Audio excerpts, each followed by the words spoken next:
অনুভব করেন। প্রত্যেকের দুঃখ আলাদা হতে পারে। কারোর মনে এই দুঃখ থাকে যে সে তার বাবা মায়ের সব ইচ্ছে পূরণ করতে পারেননি। কেউ এটা ভেবে দুঃখ পান যে সে চিরকাল সদাচার করেছেন, সৎকর্ম করেছেন, কিন্তু তাও তাকে দুরাচারী বলে মনে করা হয়। কেউ এটা ভেবেও দুঃখ পান যে তার সামনে যে ব্যক্তি রয়েছেন তার চোখে তিনি শত্রু হয়ে উঠেছেন বা দুষ্ট হয়ে উঠেছেন, যেখানে তিনি হয়তো কোনো অনুচিত কাজই করেননি। এবার এই সমস্ত বিষয় নিয়ে ভেবে নিজের ব্যক্তিত্ব নিয়ে সন্দেহ প্রকাশ করবেন না।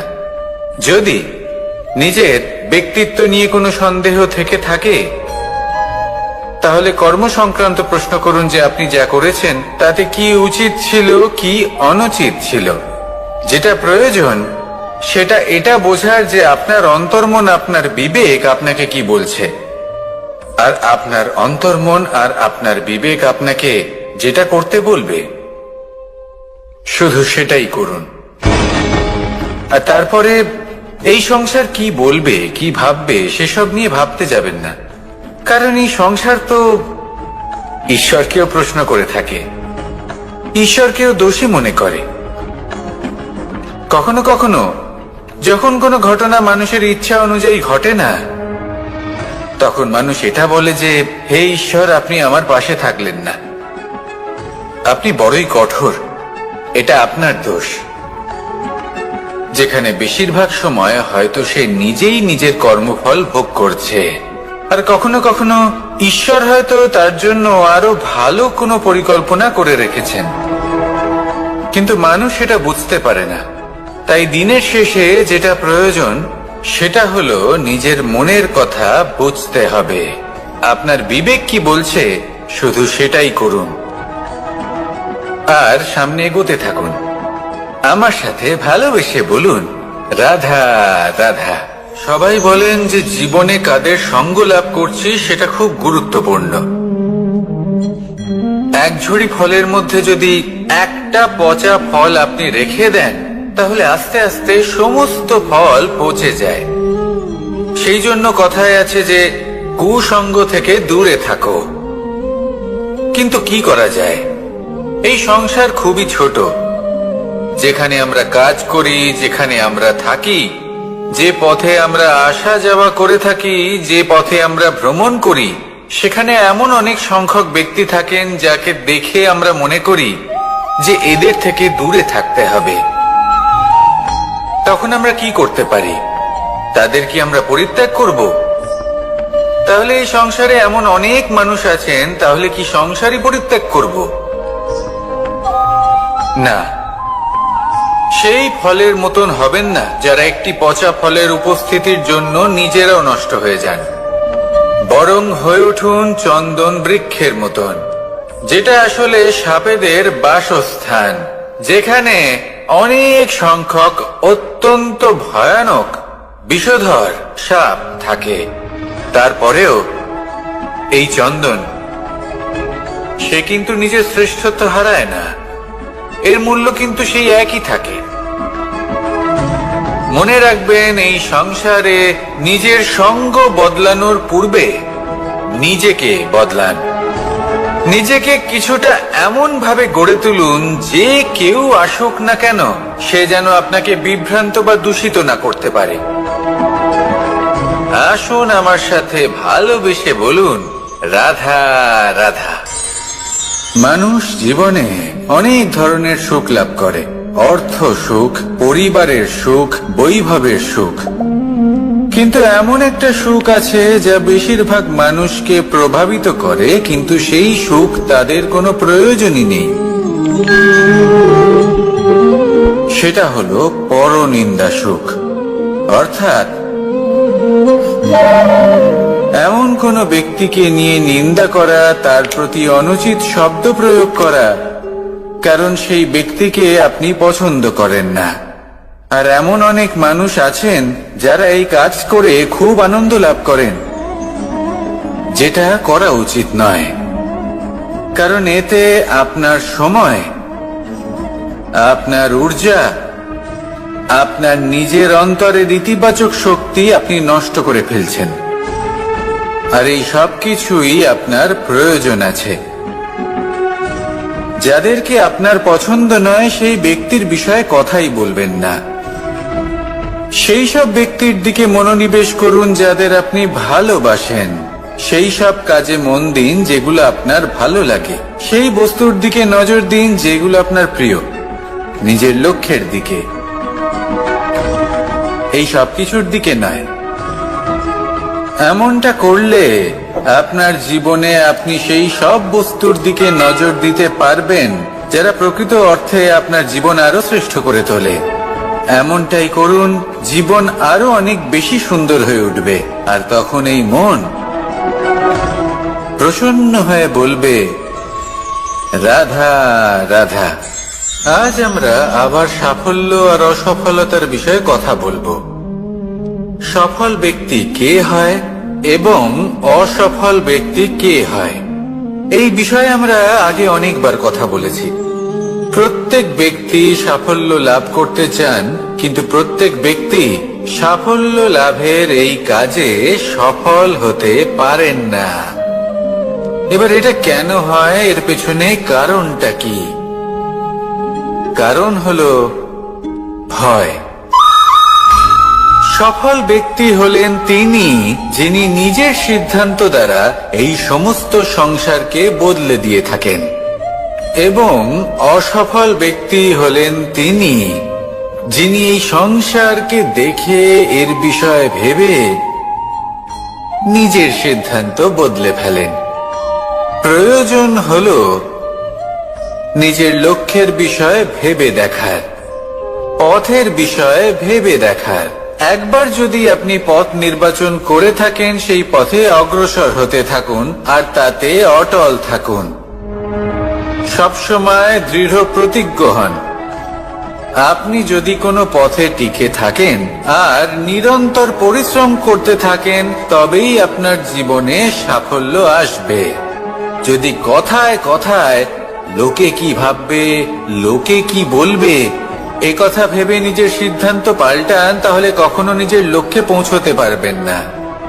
আসুন আমার সাথে ভালোবেসে বলুন, রাধা রাধা।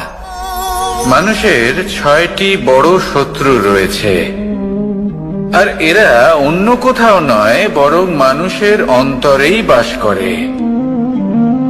এই 6টি শত্রু হলো কাম, ক্রোধ, মোহ, লোভ, ঈর্ষা আর অহংকার। কিন্তু এরা কি চিরকাল আপনার শত্রু হিসেবেই থেকে যায়? এদেরকে নিজের বন্ধু করে তোলা কি সম্ভব নয়? ভেবে দেখুন না। এবার যদি কথা বলি কাম নিয়ে, অর্থাৎ কামনা করা, তাহলে মানুষ যদি জীবনে কামনা করতে থাকে তাহলে সন্তোষের অনুভূতি লাভ করতে পারে না। কিন্তু এই কামনাই মানুষের বন্ধু হয়ে উঠতে পারে। কিভাবে? ধরুন, যদি মানুষ ভাবে আমি আরো অনেক বেশি শ্রেষ্ঠ ব্যক্তি হয়ে উঠতে চাই, আর তার জন্য কর্ম করে, পরিশ্রম করে, তাহলে ভবিষ্যতে গিয়ে শ্রেষ্ঠ ব্যক্তি হয়ে উঠতে পারে কামনার কারণে। অর্থাৎ এই কামনাই ওর বন্ধু হয়ে ওঠে।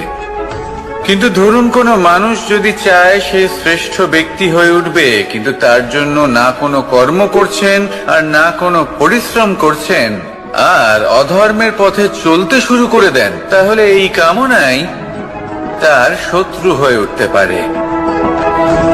এবার যদি এই কামনাকে নিজের বন্ধু করে তুলতে হয়, তাহলে নিজের নির্বাচনে বিচক্ষণ হতে হবে, নিজের মস্তিষ্কের ওপর নিয়ন্ত্রণ রাখতে শিখতে হবে।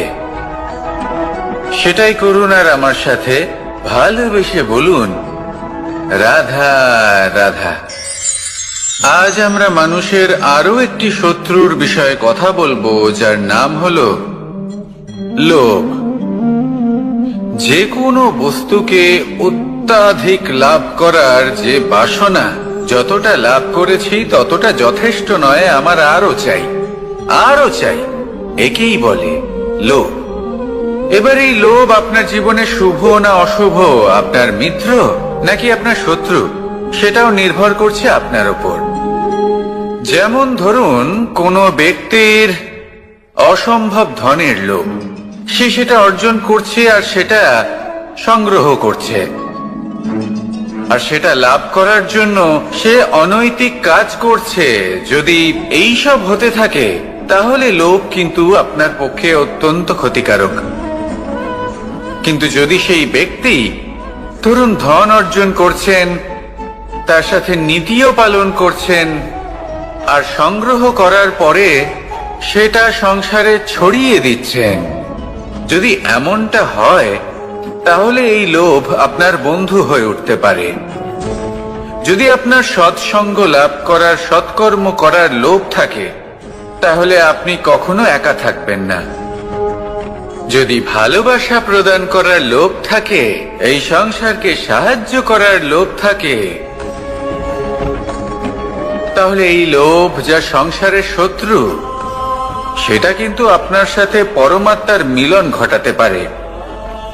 এবার এই লোভকে নিজের মিত্র করে তুলবেন নাকি শত্রু করে তুলবেন, সেই সিদ্ধান্ত আপনারই। আসুন আমার সাথে ভালোবেসে বলুন, রাধা রাধা। কখনো এই প্রকৃতির দিকে তাকিয়ে থাকবেন। এই প্রকৃতি অনেক ধরনের শিক্ষা দেয়। কোন একটা গাছকে দেখুন, কিভাবে সে মাটি থেকে জল শুষে নেয়। সে ঝড় হোক বা হোক কড়া রোদ, সব সহ্য করে এবং অবশেষে সে ফল ধারণ করে। আর সেই ফল উৎপন্ন করার পরে সে ফল কিন্তু সে নিজে গ্রহণ করে না, এই সংসারকে প্রদান করে, যাতে পশু পাখি মানুষ তারা এই ফল গ্রহণ করে শক্তিশালী হয়ে উঠতে পারে, সুস্থ থাকতে পারে। সেভাবেই নদী, সরোবর এরা নিজেরাও কিন্তু নিজেদের জল গ্রহণ করে না, মাটিকে প্রদান করে, পশু পাখিকে প্রদান করে। সূর্য নিজেও নিজের জন্য প্রজ্বলিত হয় না, সে প্রকাশ ছড়িয়ে দিতে চায় আমাদের সবার কাছে, সে আলো পৌঁছে দিতে চায়। এই প্রত্যেকের কর্মে পরমার্থ নিহিত আছে, আর সেই জন্যই এদের সকলকে পুজো করা হয়। তাই মনে রাখবেন, আপনার কাছে জীবন যাপনের অতিরিক্ত যা কিছুই আছে তা পরমার্থের জন্য। তাহলে তার সদ্ব্যবহার করুন আর আমার সাথে ভালোবেসে বলুন, রাধা রাধা। পরিবর্তন, এটা হলো সৃষ্টির অমূল্য নিয়ম। এই সংসারে সবকিছু সময়ান্তরে পরিবর্তিত হয়, এই সময়ও পরিবর্তিত হয়। পরিবর্তন চিরকাল হয়ে এসেছে আর চিরকাল হতে থাকবে। কিন্তু এবার আমরা সেই পরিবর্তন কিভাবে লাভ করব, যেটা আমাদের প্রয়োজন, যেটা আমরা চাই। আমরা জীবনে বিকাশ চাই। এই বিকাশ কিভাবে লাভ করতে পারি? এই প্রকৃতি কিন্তু আমাদের অত্যন্ত উত্তম উদাহরণ দিয়ে বুঝিয়েছে। একটি বিন্দুর উদাহরণ দিয়েছে, যা ভবিষ্যতে একটা বিশাল নদীর আকার ধারণ করে। এটা কিভাবে হয়? মেঘ থেকে একটি বিন্দু ঝরে পড়ে সেই পর্বতের ওপর যেখানে হিম আছে। সেই হিমের সংস্পর্শে আসা মাত্র সেই বিন্দুর সাথে আরো বেশ কিছু বিন্দু যুক্ত হয়, তারপর তারা অগ্রসর হয়, আরো কিছু বিন্দু যুক্ত হয়, আস্তে আস্তে একটা ক্ষীণ ধারার রূপ ধারণ করে, এবং সেটাই ভবিষ্যতে আরো এগোতে থাকে। অনেকটা যাওয়ার পর যখন অনেক সংখ্যক বিন্দু একসাথে যুক্ত হয়, তখন সেটা বিশাল নদীর আকার ধারণ করে।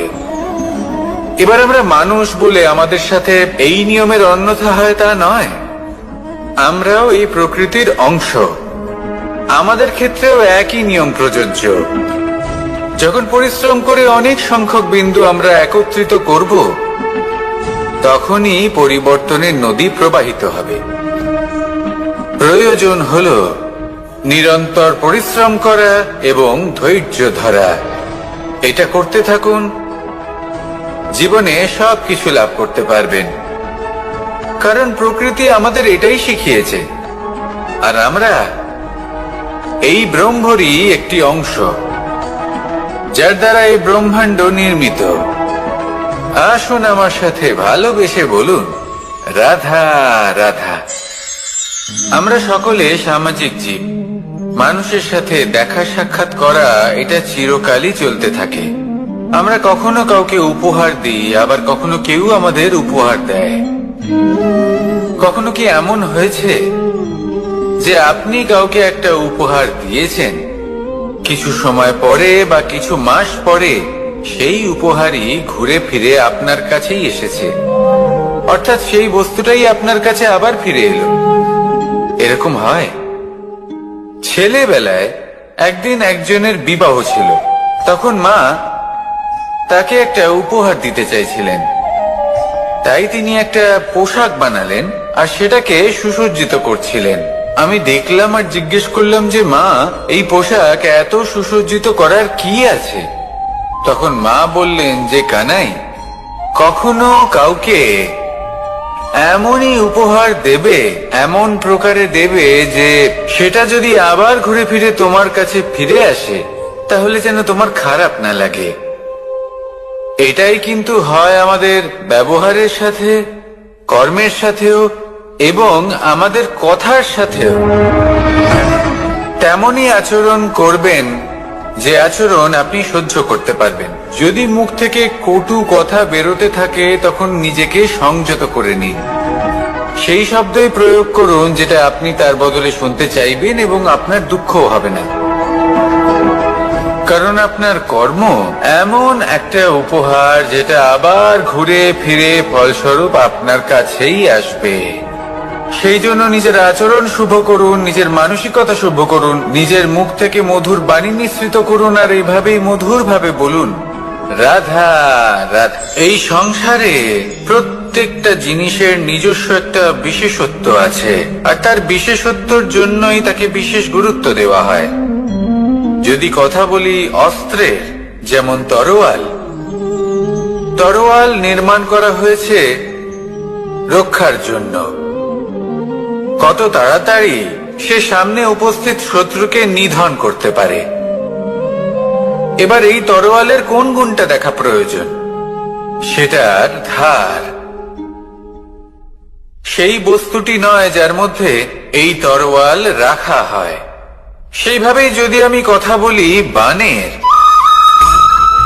তাহলে এটা প্রয়োজনীয় নয় যে সেই বাণ কতটা তীক্ষ্ণ, কতটা বলশালী। এটা দেখা প্রয়োজন যে তার আকারটা কেমন। সে কি বাতাস ভেদ করে নিজের লক্ষ্যে পৌঁছতে পারবে? সেটা বেশি গুরুত্বপূর্ণ। সেই জায়গাটা নয় যেখানে সেই বাণ রাখা হয়। ঠিক সেইভাবেই যদি আপনি কোনো মানুষেরই মূল্য বুঝতে চান, তাকে পরখ করে দেখতে চান, তাহলে তার জাতি, তার ধর্ম, তার রূপ, তার আকার, সেগুলো দেখে তাকে পরখ করতে চেষ্টা করবেন না। তাকে পরখ এই সব কিছুর ভিত্তিতে করবেন না। তার স্বভাবটা দেখুন, তার গুণ দেখুন, তার প্রতিভা দেখুন, তার কর্ম দেখুন। কারণ এটাই সেই ব্যক্তির আসল পরিচয়, এটাই হলো তার অস্তিত্ব। যখনই আপনি কোন নর্তককে শ্রেষ্ঠ নৃত্য প্রদর্শন করতে দেখেন, তখন আপনি কিন্তু এটা ভাবেন না যে সে কোথা থেকে এসেছে, সে কি খায়, ওর বন্ধু বান্ধব কারা। আপনি তার নৃত্য দেখেন, ওর শিল্প দেখেন, সেটারই প্রশংসা করেন, সেটাকেই সম্মান করেন। সেইভাবে এই সংসারে সকলকে সম্মান করুন। আর এই সম্মানের আধার হওয়া উচিত তার গুণ, তার স্বভাব, তার কর্ম, তার রূপ আর তার বেশভূষা নয়। আসুন আমার সাথে ভালোবেসে বলুন, রাধা রাধা। এই সংসার বলে যে কৃষ্ণ হলো মহাযোগী।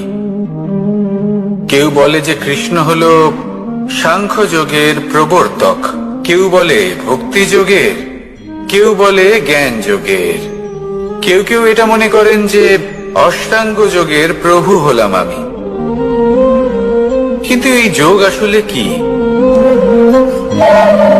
যোগ বিষয়টাকে বোঝা খুব একটা কঠিন নয়, কিন্তু সেই যোগকে নিজের যাপনের অংশ করে তোলা হলো অত্যন্ত কঠিন, আর তার জন্য প্রয়োজন অভ্যাস। যোগ শব্দটার অর্থ হলো যুক্ত করা, আর এটা আমি ছোটবেলায় শিখেছিলাম। যখন আমার মাখন খেতে ইচ্ছে করত আর মা মাখনের সেই হাঁড়িটা ওপরে টাঙিয়ে রাখতেন, তখন আমরা ভাবতাম যে অত দূরে পৌঁছবো কি করে।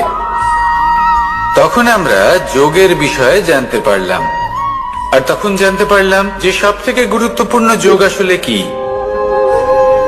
সহযোগিতা, সাহায্য। আমরা সব সখারা একসাথে জড়ো হতাম, একে অপরের পিঠের ওপর উঠে দাঁড়াতাম, আর তারপর আমরা ওই মাখনের হাঁড়ির কাছে পৌঁছতে পারতাম, আর তারপর আমরা সবাই মিলে সেই মাখন ভাগ করে খেতাম। সহযোগিতা, এটা অত্যন্ত গুরুত্বপূর্ণ। পাণ্ডবরাও মহাভারতে এটাই করেছিলেন। ওনাদের সাথেও কেউ ছিল না, একে অপরকে সাহায্য করে ওনারা অনেক বীরদের একত্রিত করেছিলেন। তারপর অবশেষে মহাভারতের এই মহাযুদ্ধে ওনারা জয়লাভ করেছিলেন। রামায়ণে রাম এবং লক্ষ্মণের সাথে কেউ ছিল না। সহযোগিতার মাধ্যমে ওনারা ভাল্লুক আর বানর সেনাকে একত্রিত করেছিলেন, আর এই সংসারের সব থেকে প্রবল রাক্ষস রাবণকে বধ করেছিলেন। মনে রাখবেন, একসাথে মিলে যদি আপনারা কর্ম করতে শেখেন, তাহলে এই সংসারে এমন কিছুই নেই যেটা আপনি অর্জন করতে পারবেন না।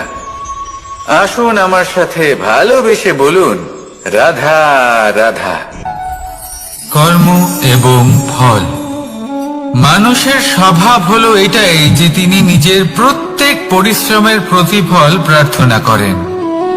বেশিরভাগ সময় এই ফলাফলের চিন্তা করতে করতে, কল্পনা করতে করতে উনি কর্ম করতে থাকেন যে আমি এই কাজটা করলে এই ফল পাবো। সেই সব কল্পনা করতে থাকেন যা না তার হাতে আছে, না আছে অধিকার, আর না আছে নিয়ন্ত্রণ। উনি শুধু নিজের কর্ম করতে পারেন। উনি কি ফল পাবেন তা তার হাতে কখনোই নেই। তাই আপনিও শুধুমাত্র কর্ম করতে থাকুন, ফলের চিন্তা করবেন না।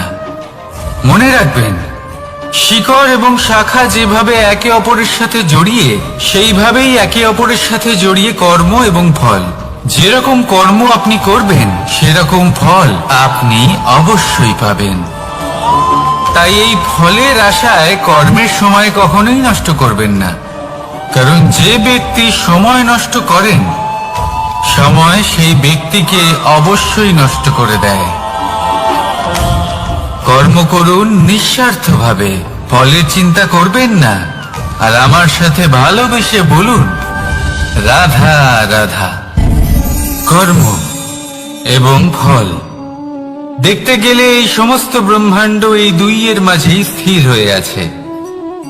মানুষজন কর্ম করেন ভালো ফল লাভের আশায়, আর ভালো ফল লাভের আশায় উনি এটাই ভুলে যান যে উনি যে কর্ম করছেন তা কি করছেন। আমি বলেছিলাম কর্ম করুন ফলের চিন্তা না করে, কিন্তু কি কর্ম করছেন সেই বিষয়ে ভাবাটাও অত্যন্ত আবশ্যক। না তো অনেক সময় আমরা এমন কর্ম করে ফেলি যা না চাইতেও বিষে পরিণত হয়, যা হয়েছে দুঃশাসনের সাথে, দুর্যোধনের সাথে, গুরু দ্রোণের সাথে। একজনের মানসিকতা উচিত ছিল না, একজনের বিবেক উচিত ছিল না, আরেকজন যে পক্ষ নির্বাচন করেছিলেন সেই পক্ষ উচিত ছিল না। আর যা কিছু ওনাদের সাথে হলো, আপনার, আমার, আমাদের সকলের সাথে তা হতে পারে। আমি বলেছিলাম কর্ম করুন, ফলের চিন্তা করবেন না, কিন্তু এই কর্মের বিষয়ে বিচার করে দেখাটাও ততটাই আবশ্যক। দেখুন, কর্ম করার উচিত প্রক্রিয়া ফলের চিন্তা না করা, কিন্তু যদি আপনার কর্ম শুভ হয়, তাহলে তার ফলও নিয়তি আপনাকেই দেবে। সর্বদা কর্ম করার সময় এটা ভাবুন যে আপনার এই কর্ম এই সংসারকে, এই সমাজকে, আপনার পরিবারকে, আপনার আশেপাশের মানুষজনকে কোন দিশায় নিয়ে যাবে। যদি এটা সবার জন্য মঙ্গলময় হয় তাহলে কর্ম করতে থাকুন। আর হ্যাঁ, নিশ্চিত রূপে ফলের চিন্তা করবেন না। আসুন আমার সাথে ভালোবেসে বলুন, রাধা রাধা। বটবৃক্ষের বীজ সর্ষের দানার থেকেও ছোট হয়, কিন্তু যখন তা নিজের রূপ ধারণ করে তখন তা বিশাল বৃক্ষের আকার ধারণ করে, যা সহস্র বছর ধরে বেঁচে থাকে, ছায়া প্রদান করে, পাখিদের আশ্রয় প্রদান করে, আর দেয় পথচারীদের বিশ্রাম করার স্থান। কেন? কারণ সেই ছোট বীজ তা মাটির ভেতরে গিয়ে নিজের খোলস ত্যাগ করে। অন্ধকারে থাকে সে, যতই আলো আসুক না কেন, যতই বর্ষা আসুক না কেন, সব সহ্য করে। আর তারপরে একটা চারা গাছ অঙ্কুরিত হয়, তারপর ধীর গতিতে একটা বিশাল বৃক্ষতে পরিণত হয়। দেখুন, জীবনে কঠিন সময় আসে, এই জন্য নয় যে আপনি হার মেনে নেবেন, এই জন্য আসে যাতে আপনি ভবিষ্যৎ নির্মাণের জন্য নিজেকে তৈরি করতে পারেন। যদি কঠিন সময়ে আপনি ওই বীজের মতো দৃঢ় হয়ে থাকতে পারেন, তাহলে আপনিও একদিন সেই বিশাল বৃক্ষের মতো নিজের অস্তিত্ব গড়ে তুলতে পারবেন, যা সহস্র বছর পর্যন্ত মনে রাখা হবে। আসুন আমার সাথে ভালোবেসে বলুন, রাধা রাধা।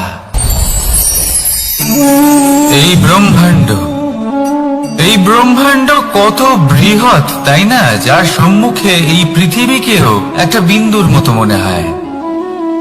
আর এই পৃথিবীতে আমরা কে হই, আমাদের আকার কি রকম, আমাদের অস্তিত্বই বা কি? যখন আমরা এভাবে ভাবি তখন মনে হয় আমরা কিছুই নই। তা আমরা যখন কিছুই নই, তাহলে আমরা এত চিন্তা করি কেন? কি ভেবে ভয় পাই? কাকেই বা এত ভয় পাই? কে আমাদের মারতে পারে আর কেই বা আমাদের জন্ম দেবে? আত্মার আসলে না কখনো জন্ম হয় আর না কখনো মৃত্যু। আত্মা শুধুই শরীর বদল করে।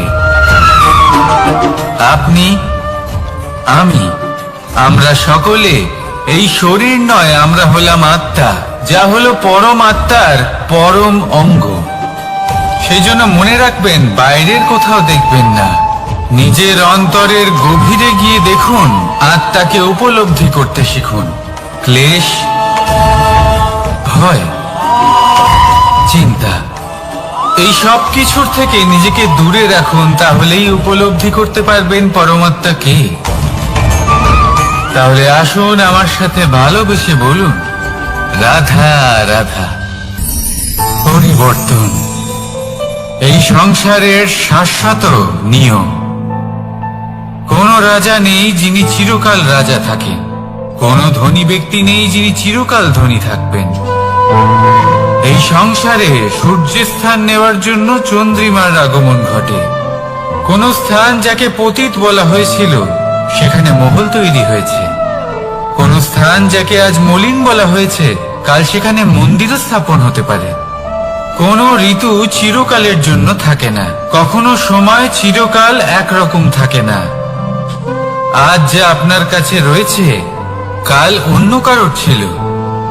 আজ যা আপনার কাছে রয়েছে, কাল তা অন্য কারোর কাছে চলে যাবে। আপনার সাথে কিছু থাকলে তা হলো আপনার কর্ম, কিন্তু সেই কর্মের পরিণামও আপনার নয়। আপনি শুধু কর্ম করুন, বাকি সবকিছুই পরিবর্তনশীল। কিন্তু সেই পরিবর্তনকে দেখে ভয় পাওয়ার প্রয়োজন নেই, তাকে স্বাগত জানান। যদি আপনি হাসি মুখে সেই পরিবর্তনকে স্বাগত জানান, তাহলে এই পরিবর্তনও হাসি মুখে আপনার সাথে থাকবে। আসুন আমার সাথে ভালোবেসে বলুন, রাধা রাধা। সঞ্চয় মানুষের যখন থেকে বোধ বুদ্ধি হয়, সঞ্চয় করতে আরম্ভ করে দেন। সঞ্চয় করতে থাকেন ভোজনের, সঞ্চয় অর্থের, সঞ্চয় শক্তির। নিজের জন্য করেন, নিজের পরিবারের জন্য করেন, নিজের স্ত্রীর জন্য করেন, সন্তানের জন্য করেন, সন্তানের সন্তানের জন্যও সঞ্চয় করেন। সঞ্চয় করার জন্য ওনার কাছে অনেক কারণ রয়েছে, কারণ উনি এটা ভাবেন যে এই সঞ্চিত শক্তির জন্য কেউ ওনার কোনো ক্ষতি করতে পারবে না। মানুষ ভুলে যান একটা গুরুত্বপূর্ণ কথা, এই সত্য, উনি এই সংসারে খালি হাতেই এসেছিলেন, আর এখান থেকে ওনাকে খালি হাতেই যেতে হবে। যা এখানকার তা এখানেই থেকে যাবে। আর যদি কিছু ওনার সাথে যায় তা হলো ওনার কর্ম, আর কিচ্ছু নয়। তাই যদি কিছু অর্জন করতে চান তাহলে শুভ কর্ম অর্জন করুন, আত্মশক্তি অর্জন করুন, কারণ পরলোকে এটাই হবে আপনার সম্পত্তি। তাহলে কি এটা আপনি অর্জন করতে চান না? আসুন আর আমার সাথে ভালোবেসে বলুন, রাধা রাধা। সদিচ্ছা। দেখতে গেলে 3 অক্ষরে তৈরি এই শব্দ, কিন্তু সমস্ত ত্রিলোক তার উপরেই আধারিত। আপনি এই সংসারে এসেছেন, তখন অবশ্যই শ্বাস নেবেন, কিন্তু তার বদলে আপনাকে কিছু তো দিতেই হবে। আপনার উপর নির্ভর করছে আপনি কি দেবেন। কি দেবেন এই সংসারকে, এই সমাজকে, নিজের পরিবারকে, আর তার বদলে কি নেবেন? যশ নাকি অপযশ? দেখুন, এক ছিল রাবণ, যে কিনা সমুদ্র পার করলো সীতাকে অপহরণ করার জন্য, আর এক ছিলেন রামচন্দ্র, যিনি সমুদ্র পার করেছিলেন, সেতু বানিয়ে গিয়েছিলেন সীতাকে ফিরিয়ে নিয়ে আসার জন্য। দুজনেই সমুদ্র পার করেছিলেন, শুধু পার্থক্য ছিল সদিচ্ছাকে বোঝার, লক্ষ্যের। অনেক মানুষের যাত্রা একরকম হতেই পারে, কিন্তু আনন্দ তখনই লাভ করবেন যখন লক্ষ্য শুভ হবে, মহান হবে। এই লক্ষ্য দিয়ে এই সংসারের কল্যাণ হবে এবং মানুষের সম্মান হবে। যদি আপনার সংকল্প উচিত হয় তাহলে আপনার লক্ষ্য উচিতই হবে, নয়তো শুধুমাত্র বিনাশ হবে। আর উচিত এটাই হবে যে বিনাশের হাত থেকে যেন নিজেকে বাঁচানো যায়, কি বলেন? তাই জীবনে যে লক্ষ্য স্থির করছেন, মনে রাখবেন তা যেন শুভ লক্ষ্য হয়। যদি এরকম হয় তাহলে আপনার যাত্রা, আপনার জীবন দুটোই শুভময় হবে। আসুন আর আমার সাথে ভালোবেসে বলুন, রাধা রাধা। সুরক্ষা। এই সুরক্ষা আসলে কি? এটা কি কোনো কবচ নাকি কোনো সীমা? এই সুরক্ষা আসলে অন্য কিছু। আমাদের মাতা পিতা, আমাদের প্রিয়জন, আমাদের বন্ধু, এই সমাজ, আমাদের শুভাকাঙ্ক্ষী, আমাদের আত্মীয়, এনারা সবাই আমাদের জীবনে কোনো না কোনো ভাবে সুরক্ষা দিয়ে থাকেন, একটা কবচ দিয়ে থাকেন কোনো না কোনো রূপে। কিন্তু দেখতে গেলে আমাদের পরাক্রমের পথে, আমাদের বীরত্বের পথে, আমাদের সাহসের পথে এই সুরক্ষাই সব থেকে বড় বাধা হয়ে দাঁড়ায়। একবার ভেবে দেখুন, যদি আপনি কোনো সুরক্ষাই না পান, বা যদি আপনি এই সুরক্ষা ভেঙে বাইরে আসতে পারেন, তাহলে আপনার বীরত্ব চরম সীমায় পৌঁছে যায়। কেন? কারণ তখন আপনি জানেন যে এই সংসারের সম্মুখীন আমাদের নিজেদেরই হতে হবে। আপনি বুঝে যান যে শত্রুর সম্মুখীন এবার নিজের বলের দ্বারা, নিজের পরাক্রমের দ্বারা, নিজের সাহসের দ্বারা করতে হবে। আর তখন আমাদের মনের মধ্যে এই শক্তি জাগ্রত হয়। এই শক্তি অন্তরেই বসবাস করে, শুধু এটা চিনে নিতে হবে, একে জাগ্রত করতে হবে। আর এটা সুরক্ষা ভেঙে যাওয়ার পরেই সম্ভব হয়। আর যারা নিজের শক্তি সম্পর্কে জানেন, যিনি নিজেই জানেন তিনি কতটা শক্তিশালী, তিনি নিজেই নিজের সুরক্ষা কবচ চিরকালের মতো ভেঙে ফেলে দেন, ঠিক কর্ণের মতো। আর তারপরে দেখুন, আপনার পরাজয় হোক বা বিজয়ী হোক না কেন, সেটাই অনেক বড় হয়। সেটাই প্রশস্ত হয়ে থাকে। সেই জন্য ত্যাগ করুন নিজের ভয়কে, নিজের আশেপাশের এই সুরক্ষা চক্রকে ভেঙে ফেলুন, আর সম্মুখীন হন এই সংসারের নিজের শত্রু সম্মুখীন হন। পরাক্রমের এই অঙ্কুর, তা অঙ্কুরিত হওয়ার জন্য বীজের উপরের এই কবচ, এটা ভেঙে যাওয়া অতি আবশ্যক। আসুন আমার সাথে ভালোবেসে বলুন, রাধা রাধা। যখন আমরা হাঁটতে থাকি আর আমাদের পায়ে কাঁটা বিঁধে যায়, তখন মুখ দিয়ে আহ বেরিয়ে আসে, কান্না চলে আসে, আর অনেক সময় অভিশাপও বেরিয়ে আসে। কিন্তু আমরা কি কখনো এটা এইভাবে দেখেছি, এইভাবে ভেবেছি যে আমরা যে পথে চলেছি সেই পথে কাঁটা বিঁধেছে, নাকি আমরা সেই পথ নির্বাচন করেছি যাতে শুধুই কাঁটা রয়েছে?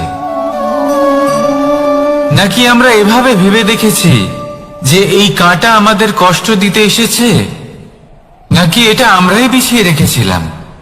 সাবধান থাকা উচিত ছিল, কারণ কাঁটা বিঁধলে যন্ত্রণা হবে, চিৎকার করে ফেলতে পারি, মুখ থেকে অভিশাপও বেরিয়ে আসতে পারে। কিন্তু এই অভিশাপ শুধুমাত্র আমাদের তরফ থেকে অভিশাপ হয়, সামনের ব্যক্তিটির ওপরও নির্ভর করে। এবার সেই ব্যক্তি যদি এমন হয় যে ফুল আর কাঁটা এই দুই সমানভাবে গ্রহণ করতে পারে, তার কাছে অভিশাপও বরদানে পরিণত হয়। শেষ পর্যন্ত ব্যাপারটা দাঁড়ায় ভাবনা, চিন্তা, দৃষ্টিভঙ্গির ওপর। কারণ আপনার এই ভাবনাই সত্যি হয়ে সামনে আসে। সেই জন্য এই ভাবনা, চিন্তা, মানসিকতাকে গুরুত্ব সহকারে দেখবেন। এই বিবেচনা নিয়ে বিবেচনা করতে শিখুন। আমার কথার অর্থ হলো যে জীবনে যখন এরকম কিছু একটা ঘটবে, তখন ভেবে দেখুন যে এরকম কেন হলো। আপনি কি এমন কোনো কর্ম করেছিলেন যার কর্মফল এটা? এমন কোনো কাজ যা অনুচিত ছিল, অসত্য ছিল, যা অভদ্রতার কারণ ছিল? ভেবে দেখা প্রয়োজন। দেখুন, ইচ্ছে হলো আপনার যে আপনি কি করতে চান, ভাবনা আপনার, সত্য আপনার, জীবন আপনার, সিদ্ধান্ত আপনার। আসুন আর আমার সাথে ভালোবেসে বলুন, রাধা রাধা। সময়, এই সময় আসলে কি? এই সময় একটা সরল রেখা তো কখনোই নয়। সময় হলো একটা চক্র, যেখানে এর আদি সেখানেই হলো এর অন্ত, আর যেখানে তা শেষ হয় সেখান থেকেই তার শুরু হয়। এই সময় একটা অত্যন্ত বিচিত্র চিন্তা, বিচিত্র ভাবনা, একটা বিচিত্র বস্তু যা কেউ বুঝতে পারেন না। এই সময়ের লীলা, এর কোনো প্রমাণ নেই, কোনো জ্ঞান নেই, কোনো পরিমাপ নেই। শুধু এটুকু আমরা জানতে পারি, যেখানে শেষ হবে সেখান থেকে একটা নতুন সূচনাও হবে। যা আজ আপনার কাছে আছে, কাল অন্য কারোর কাছে যাবে, তারপরে তার কাছ থেকেও অন্য কারোর কাছে যাবে, তারপরে তার থেকেও ছিনিয়ে নেওয়া হবে। এই নিয়তির একজনের কাছ থেকে অন্যজনের কাছে আদান প্রদানের এই সময় হলো আপনার সময়।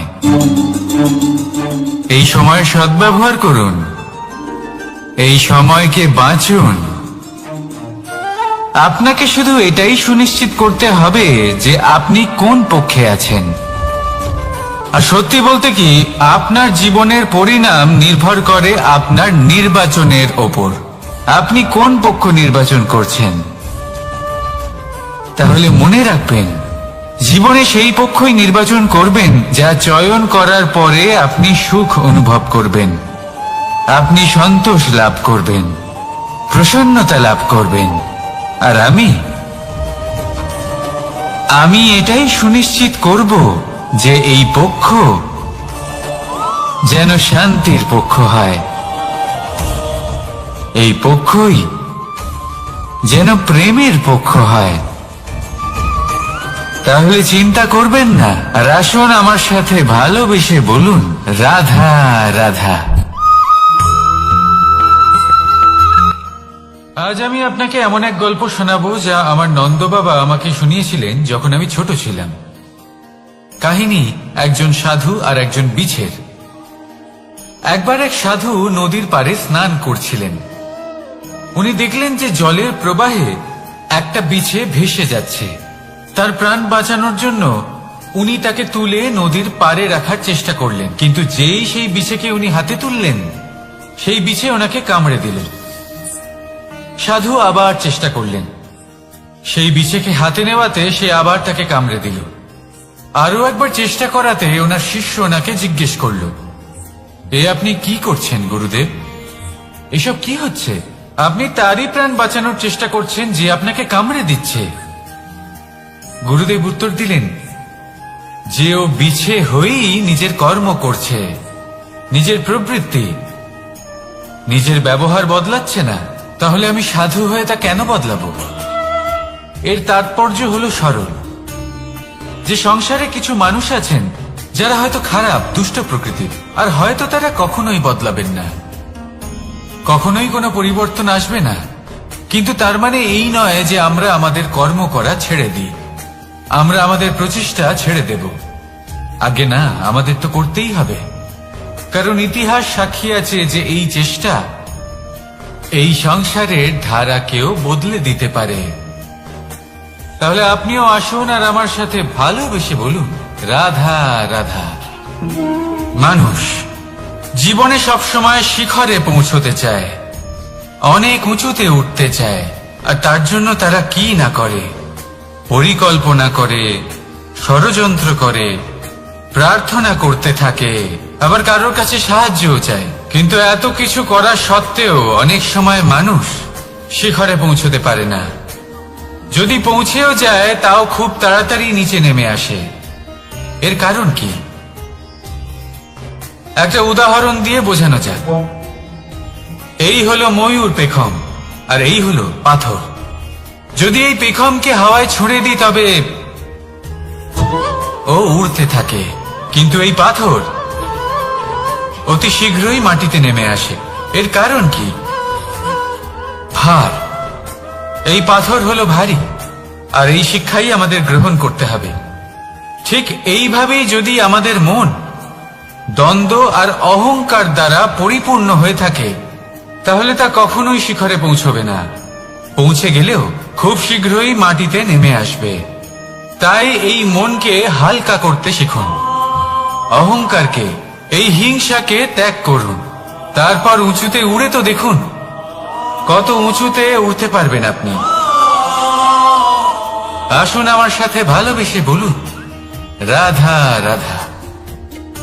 মানুষ এক অত্যন্ত বিচিত্র প্রাণী। পরিকল্পনা করে, ষড়যন্ত্র করে, প্রচেষ্টা করে, কাউকে পরাজিত করার চেষ্টাও করে। সাপকে একটা দড়ি মনে করে হাতে চেপে ধরার চেষ্টা করে, কিন্তু একটা কথা বুঝতেই পারে না, সময়ের এই সাপ, এটা হাতে চেপে ধরাই যায় না। আর আপনি যা করবেন তা আবার ফিরে আসবে আপনারই সামনে। দেখুন, এতে কিছুই যায় আসে না যে আপনি কুম্ভকারের পুত্র নাকি কৃষ্ণের পুত্র। যদি আপনি অনুচিত কর্ম করেন তাহলে আপনার সাথেও অনুচিতই হবে। অশুভ কর্ম করলে আপনার সাথেও অশুভই হবে। কুরু বংশ অত্যন্ত মহান বংশ ছিল। এই কুরু বংশ কি হলো তার সাথে? একটা গোটা বংশ বয়ে গেল, কারণ ওনাদের উদ্দেশ্য অশুভ ছিল। অন্যদিকে 5 জন বনবাসী পাণ্ডব মহাভারত বিজয়ী হলেন, কারণ তাদের উদ্দেশ্য শুভ ছিল। তাই মনে রাখবেন, শুভ অগ্নি প্রজ্বলিত করবেন, শুভ তাপ সঞ্চার হবে। অশুভ অগ্নি প্রজ্বলিত করবেন, নরকেই জ্বলতে হবে। তাহলে আসুন আর আমার সাথে ভালোবেসে বলুন, রাধা রাধা। মানুষ জীবনে সবসময় সুখ পেতে চান, কিন্তু এই সুখ, এটা আসলে কি? এই সুখের আসল রূপ কি? আমি বলি, সুখের আসলে 2টি রূপ হয়, বাহ্যিক সুখ, আত্মিক সুখ। আর এটা ঠিক তেমনই হয় যেরকম আমাদের শরীরের সাথে জড়িত ছায়া আর আমাদের শরীরের মধ্যে বসবাসকারী আত্মার। যদি ছায়ার কথা ভেবে দেখেন তাহলে বুঝতে পারবেন আমাদের শোবার সময় ভোরবেলা এই ছায়া অনেক বড় হয়ে যায়। যখন এই সূর্য মাথার উপরে চলে আসে তার তাপ বেড়ে যায়, তখন এই ছায়া ছোট হয়ে যায়। আর যেই অন্ধকার নেমে আসে এই ছায়া আপনার সঙ্গ ত্যাগ করে। এরকমই হয় বাহ্যিক সুখ। আর এবার কথা বলি আমাদের শরীরের মধ্যে বসবাসকারী এই আত্মা। এই আত্মা কখনো আমাদের সঙ্গ ত্যাগ করে না, সব সময় আমাদের সাথে জড়িয়ে থাকে। এরকমই হয় আত্মিক সুখ, যা সব সময় আমাদের সাথে থাকে। আত্মিক সুখ কারোর সেবা করে, আত্মিক সুখ কাউকে সাহায্য করে, আত্মিক সুখ প্রেম বোধের, যা কখনো আমাদের সঙ্গ ত্যাগ করে না। সেখানে বাহ্যিক সুখ, যতক্ষণ আপনি সম্পন্ন কিছু মানুষ এবং সুবিধার সাথে আছে, এই বাহ্যিক সুখ আপনার সাথে থাকবে। সম্পন্নতা চলে গেলে, মানুষজন চলে গেলে, সুখ সুবিধা চলে গেলে বাহ্যিক সুখও চলে যায়। তাহলে এই আত্মিক সুখ খুঁজে নিন এবং সেই সুখের সাথেই বলুন রাধা রাধা। আপনি কখনো কোনো সাধারণ পাখি দেখেছেন? যেমন বাবুই। সে কি করে? সে কোনো গাছের ডালে নিজের বাসা বানায়। এবার সেইখানে বাসা বানানো সহজ ব্যাপার, কারণ সামগ্রী আশেপাশেই পাওয়া যায়। কিন্তু সমস্যা হলো আক্রমণ। কোনো সাপ বা অন্য কোনো পশু ওর বাসাতে ওর সন্তানদের উপর না আক্রমণ করে বসে, এই ভয়ে তার সব সময় থাকে। আর এটা সব থেকে কঠিন ব্যাপার এদের জন্য, নিজের বাসায় নিজের সন্তানদের সুরক্ষা। আর বাজ পাখি, যদি আমরা বাজের কথা বলি তাহলে তারা কি করে? বাজ পাখি কোনো উঁচু পাহাড়ের শিখরে কোনো পাথরের খাঁজে নিজের বাসা তৈরি করে। এবার ওখানে বাসা বানানো একেবারেই সহজ ব্যাপার নয়, কারণ সামগ্রী আশেপাশে পাওয়া যায় না, দূর থেকে নিয়ে আসতে হয়। কিন্তু সেইখানে আক্রমণের ভয়ও কখনোই থাকে না।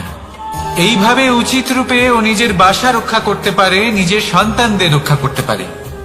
এর সারমর্ম হলো এটাই, যদি সমস্যা বড় হয় তাহলে সমাধানও উচ্চমানের হওয়া উচিত। একটা বাজ পাখির মতো ভাবা আরম্ভ করে দিন। জীবনে যে কোনো সমস্যা ছোট মনে হবে। রাধা রাধা। জীবনে এমন কিছু কাজ রয়েছে যা আপনাকে একাই করতে হয়, আর এমন কিছু কাজ রয়েছে যা আপনাকে একসাথে মিলে করতে হয়, একজোট হয়ে, সঙ্গবদ্ধ হয়ে। এবার সঙ্গবদ্ধ বলতে কি বোঝাতে চাইছি?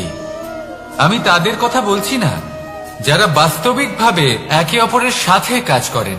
আমি তাদের কথা বলছি যারা একে অপরের থেকে দূরে থেকেও একে অপরকে বিশ্বাস করেন। আমি আগেও বলেছিলাম, সমস্ত বিশ্বের আশা বিশ্বাসেই বসবাস করে, তাই না? তাই যেখানে সমস্ত বিশ্ব আছে, সমস্ত সংসার আছে, সেইখানেই বিশ্বাস রয়েছে। তাই আপনার আশেপাশে এমন দল সঙ্গবদ্ধ করুন যাদের আপনার উপর বিশ্বাস আছে আর যাদেরকে আপনি বিশ্বাস করতে পারেন।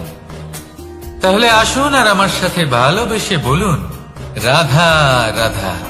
আমরা যে মানুষকে চাই, যাকে আমরা ভালোবাসি, তাকে একটা উপহার অবশ্যই দিতে চাই। এমন এক উপহার যা ওনার ভালো লাগবে, যা শ্রেষ্ঠ হবে, অতি প্রিয় হবে, বহুমূল্য হবে, বা বলতে পারেন মূল্যবান হবে।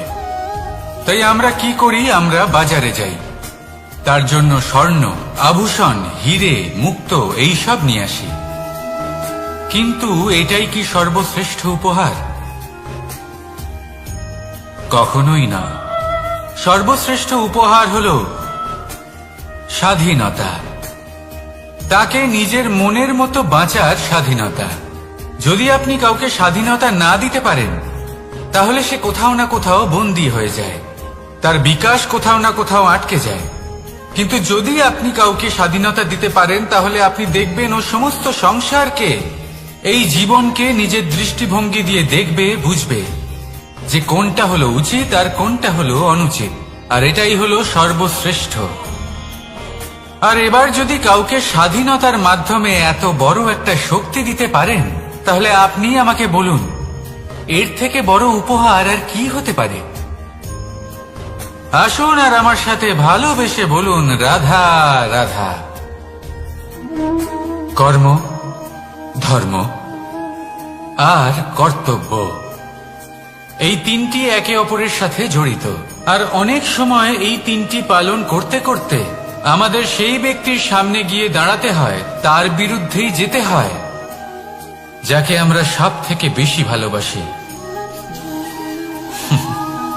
কিন্তু সেইখানে এই যুদ্ধ কোনো ব্যক্তিগত যুদ্ধ থাকে না। এ হলো কর্ম, ধর্ম আর কর্তব্যের যুদ্ধ। এটা সরল নয়, অত্যন্ত কঠিন হয় তার সম্মুখীন হওয়া যাকে আমরা সব থেকে বেশি সম্মান করি। কিন্তু আমাদের তো আমাদের ধর্মের পথে চলতেই হবে, কারণ আমরা কর্মবদ্ধ, কর্তব্যবদ্ধ, আর এটাই করা উচিত। শুধু এটুকু মনে রাখবেন, যদি আপনার উদ্দেশ্য শুভ হয়, আপনার ভাবনা শুভ হয়, আপনি যদি কর্ম, ধর্ম আর কর্তব্যের পথে অগ্রসর হন, তাহলে এই প্রক্রিয়াতে যদি আপনাকে আপনার আরাধ্যেরও সামনে দাঁড়াতে হয়, তাহলেও আপনার কোনো ক্ষতি হবে না। তাহলে আসুন আর আমার সাথে ভালোবেসে বলুন, রাধা রাধা।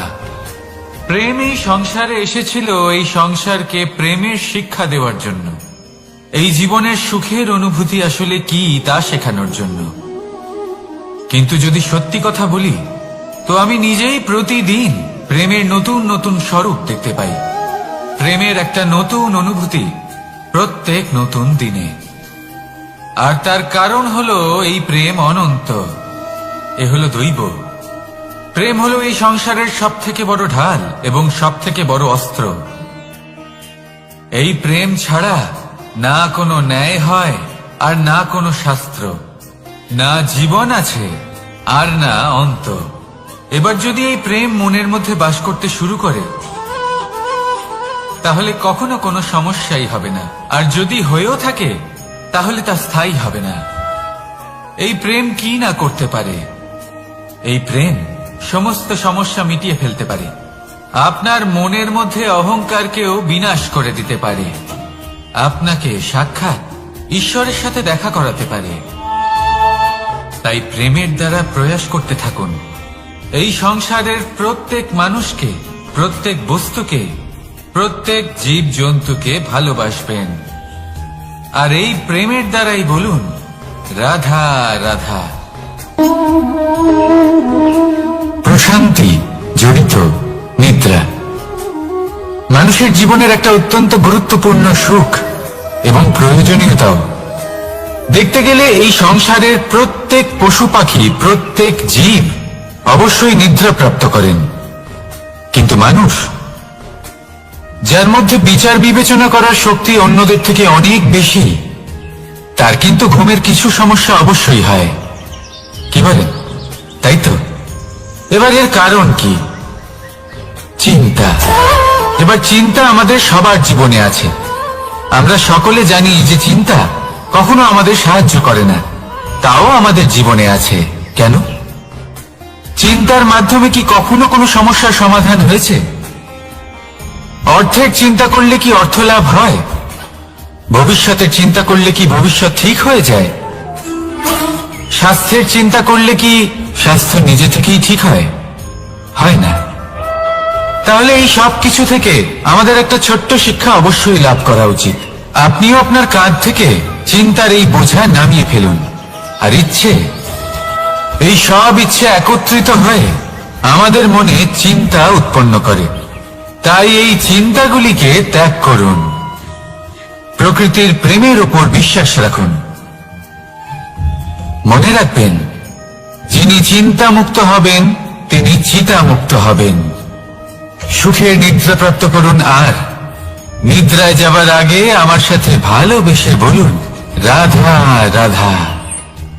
মহাদেব, সেই দেবতা যিনি মহান, যাকে দেবতাদের দেবতা বলা হয়, যিনি হলেন আমার আরাধ্য। কখনো আপনার মনে এই প্রশ্ন এসেছে যে শিবকেই কেন মহাদেব বলা হয়, অন্য কোনো দেবতাকে কেন বলা হয় না? সেই কারণ মহাদেবের মধ্যে ওনার মধ্যে এমন এক বিশেষ গুণ রয়েছে যা অন্য কারণ নেই। তা হলো নিঃস্বার্থ হয়ে মানুষের সেবা করা।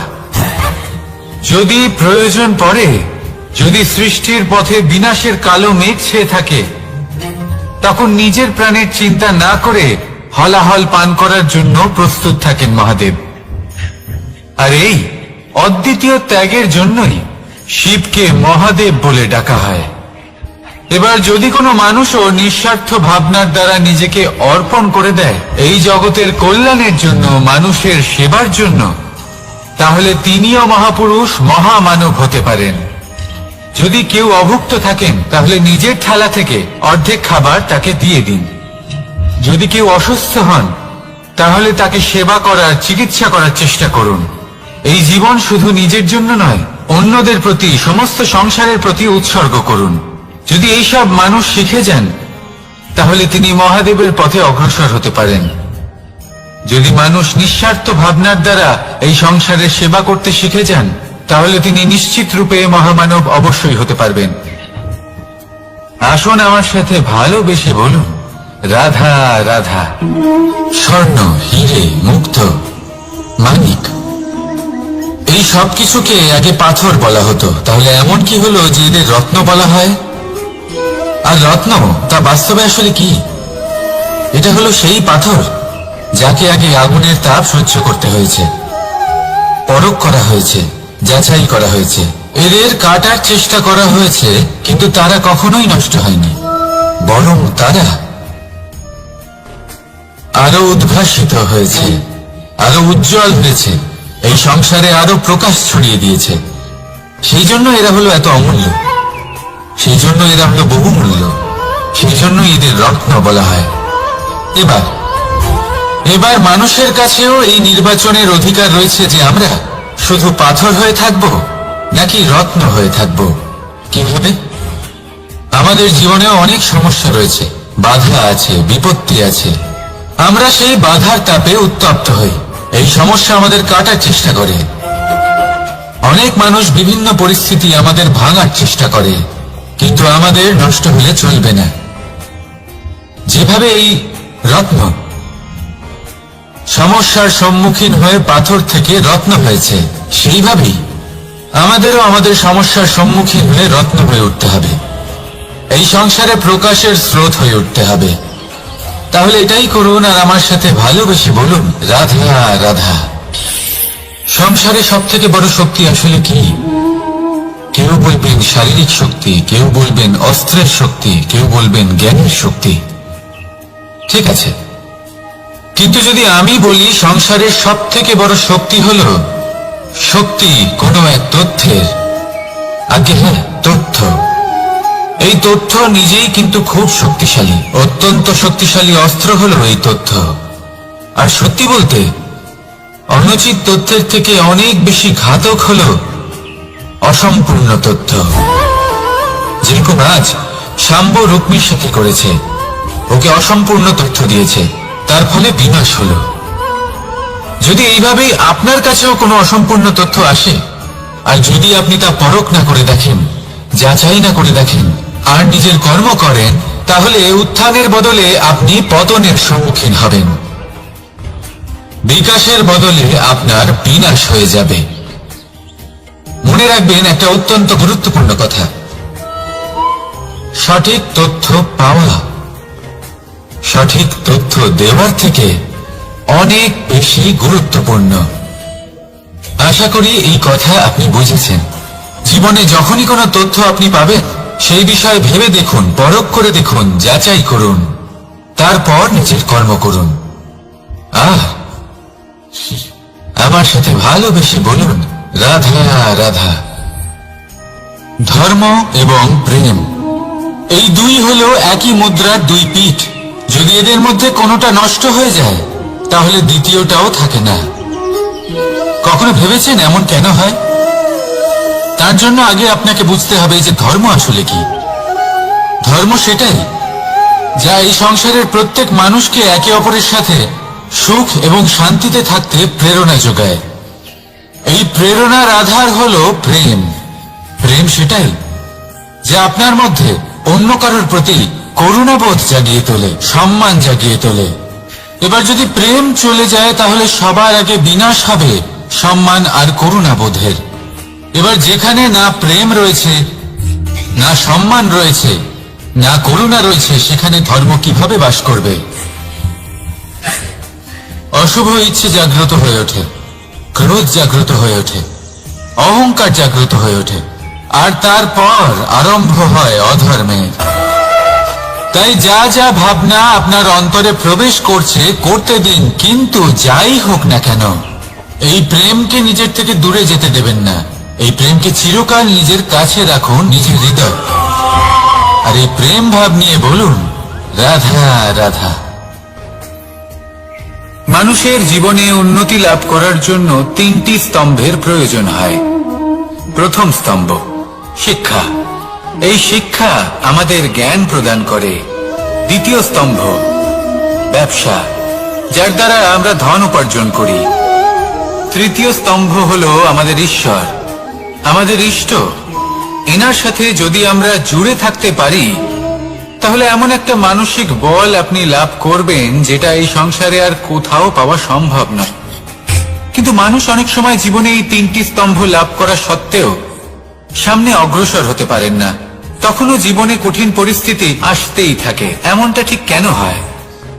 কারণ সে জীবনে এই তিনটি স্তম্ভ লাভ করে নেয়, জীবনে প্রয়োগও করে, কিন্তু তার ভিতের কথা সে ভুলেই যায়। যেমন প্রথম স্তম্ভ অর্থাৎ শিক্ষা। এই শিক্ষার আধার হলো শুভ চেতনা। যদি অন্তরে শুভ চেতনা না থাকে তাহলে এই শিক্ষার কোনো গুরুত্ব থাকে না। দ্বিতীয় স্তম্ভ ব্যবসা। পরিশ্রম করে উপার্জন করতে হবে, এই কথাটা আমরা সবাই জানি এবং সবাই চেষ্টাও করি। কিন্তু ব্যবসা করতে করতে আমরা এটা ভুলে যাই আমাদের ব্যবহার কেমন হয়ে পড়েছে। এই ব্যবহার যদি শুভ হয় তাহলে আমাদের উপার্জন আস্তে আস্তে একটা স্থির জায়গায় এসে পৌঁছবে। এবং তৃতীয় স্তম্ভ আমাদের ভগবান। যদি ওনার স্মরণে আপনি যেতে চান তাহলে তার পূর্বে নিজের মা বাবাকে সেবা করুন, তাদের যত্ন করুন, তাদেরকে ভালোবাসুন, কারণ ওনারাই হলেন এই সংসারে আপনার সব থেকে বড় ইষ্ট। তাহলে তিন স্তম্ভের সাথে সাথে তাদের আধারকেও নিজের জীবনে প্রাধান্য দিন। কোনো সমস্যা আসবে না, জীবনে একের পর এক উন্নতি করবেন এবং এই মন প্রসন্ন হয়ে বলবে রাধা রাধা। সুখ, দুঃখ এবং শক্তি, এই তিন হলো এই সংসারের ত্রিদেবের মতো। আমাদের জীবনে যা কিছু ঘটছে এই তিনটির ভিত্তির উপরেই হচ্ছে। আসলে এই সংসারের একটা নিয়ম আছে, যখনই আপনি কিছু লাভ করেন এই সংসার আপনার পরীক্ষা নেয়। এটা জানার জন্য আপনার পরীক্ষা নেয় যে আপনি যা কিছুই লাভ করেছেন আপনি কি আদৌ সেটার যোগ্য কিনা। ঠিক সেইভাবেই এই সুখ, দুঃখ এবং শক্তি আপনার পরীক্ষা নিয়ে থাকে। যখন সুখ আসে তখন সে আপনার পরীক্ষা নেয় যে আপনার মধ্যে অহংবোধ জাগ্রত হয়নি তো। যদি অহংবোধ চলে আসে তাহলে সুখ সেখানেই সঙ্গ ত্যাগ করে। দুঃখ আপনার ধৈর্যের পরীক্ষা নিতে থাকে, আর যদি আপনার মধ্যে ধৈর্য না থাকে তাহলে এটা আপনাকে আরো বেশি দুঃখের গভীর অন্ধকারে ঠেলে দেবে। সেখানে শক্তি পরীক্ষা নেয় আপনার বিনম্রতার।